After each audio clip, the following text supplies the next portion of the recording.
平安，欢迎收听迦南之声，我是刘应耶牧师。7月15日，无限赛局的爱与勇气。今天我们要读的经文记载在撒母耳记上28章到31章。我们要祷告的 RPG 金句记载在撒母耳记上30章第6节跟23到24节。就威胁大卫要用石头打死他，但上主他的上帝给他勇气。可是大卫说，弟兄们，我们不可这样处理上主所赐给我们的，他保护我们，又使我们打败侵略者，谁都不能同意你们的话。所有的东西人人有份，守在后方的和上阵的应该平分。在无限赛局里面，我们需要的很重要的是爱与勇气，因为我们必须要做许多重要的决定，以致我们有限的生命是可以延长的。而这可能爱跟勇气不是一个短期，而是我们要有一个长远的眼光。当然长远的眼光的决定，我们可能也需要面对一些的压力。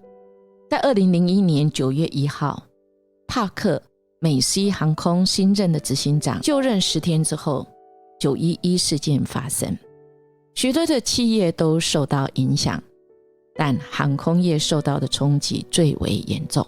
接下来的2年，美国的乘客的载客率下降到最低，以至于航空公司很难存活。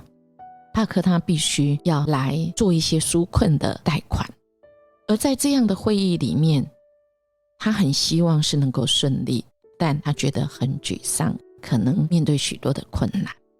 他自己感觉情况不乐观，身为美西的执行长，可能会成为史上任期最短、最糟糕的执行长。为了转换这个情绪他决定去飞机上的厨房和空服员来聊天。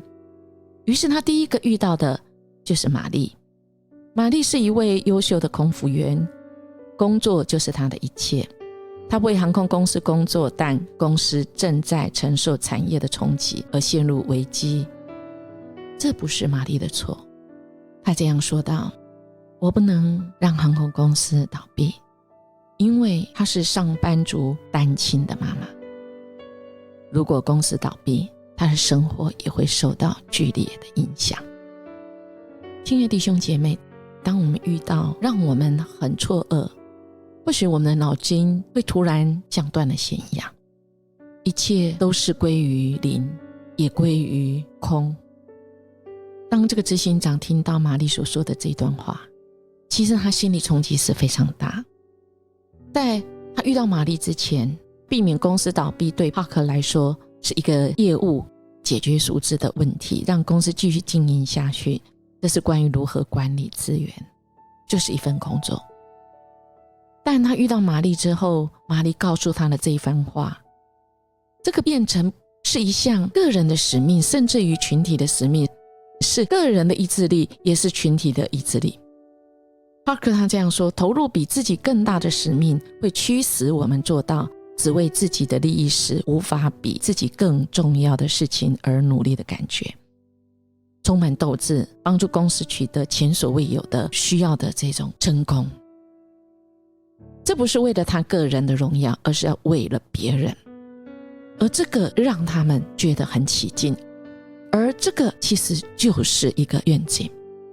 我要完成的是比我个人的利益更大的新的任务，新的目标，是可以对众人、对社会、对这个世代有一些交代跟影响力的。这是愿景。钱是推动愿景的燃料，但钱本身不是愿景。就像我们买车，不是为了加更多的汽油，而是需要车子带我们去到我们走路走不到的地方，使我们看见不一样的世界。今天我们看到这段的经文是很精彩的，从28章，扫罗他求助于交鬼的妇人，其实他已经落入到那个只看自己。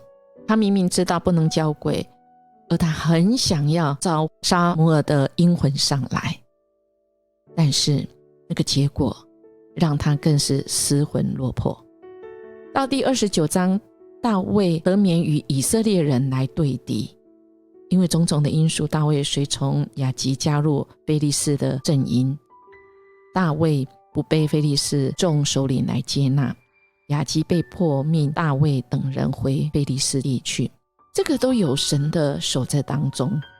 但30章是很重要的，因为大卫发现洗革拉被亚摩利人洗劫焚毁，就问神能否把他追回来。神说能。而在这途中，他遇见落单的埃及少年仆人，领到敌人的所在地，他击杀了敌人，夺回了人跟财物。于是他制定了掳回来的东西应该要平分的这个律例，并送礼给诸城的长老。也就是大卫他去追赶敌人，原来这30章是他们发现他们被敌人攻击，所有的妇女不论是贵贱都被掳走，就是没有杀人。他们走的时候把所有的人都带走了。当然大卫也被威胁啊，因为他实在很痛心，于是他就问上帝，给他勇气。大卫就问上主，我该不该去追那些？上主说，你去追，你一定能追上，而且能够救回被掳的人。这是需要极大的勇气，而这极大的勇气的前提是他需要爱。他爱这一些被抓走的人，爱这一些他的部下，爱这一些团队的人。部下团队的人出了事情，就是大卫的事，这就是团队，不会是你个人的事，而是我们一起来承担。于是大卫率领的所有的部队去征战，上主与他们同在，他们赢回了所有的，救回了部下的子女，夺回所有被亚玛利人抢去的财物，也取回所有的羊群牛群。他的部下赶着这些牲畜走在前面说，这些都是大卫的。而这些人他们想分给只有去上战场的人。大卫说，不，我们不可以这样处理上主所赐给我们的，这是上主赐给我们，这不是我大卫的。其实这是很清楚的。所以大卫他主张守在后面跟上战场的都应该平分。大卫立下这个条例，而这个条例在以色列人中一直被遵守着。亲爱弟兄姐妹，我们看到这一段的经文，我们发现我们的人生真的如果只看眼前是有限赛局，我们可能就跟扫罗一样啊，我们只在眼前，只想要去落观音，只想去问我这一场战争是会输还是会赢。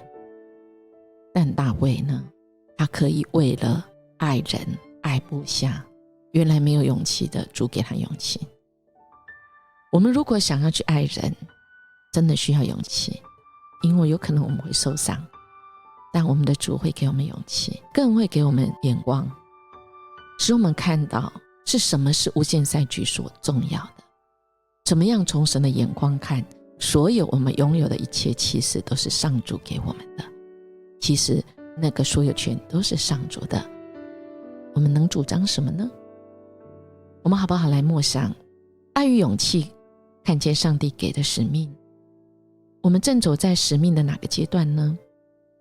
现在我们最需要上帝帮助我们的是什么呢？我们一起来祷告。主啊，我们感谢你，谢谢你在有限的生命中，你持续因着你爱我们，我们才能彼此相爱，因着爱使我们真的有不同的高度，我们深度也不一样。主，我们更知道我们的生命若是没有让你来使用，我们的生命如果没有去完成了你给我们独特的使命，我们的生命就会觉得很无力，我们就会觉得很无奈，我们就会觉得人生没有意义。谢谢你放下你给我们为我们量身定做的使命，使我们能够去爱，也使我们有勇气去面对各种的挑战跟压力。谢谢主，我们这样祈求祷告，奉耶稣基督的名求，阿们。音乐牧师祝福您，今天我们活出在主里面的爱与勇气。今天我们要荣耀上帝的名，让人知道我们所信靠的这一位就是爱。我们明天见。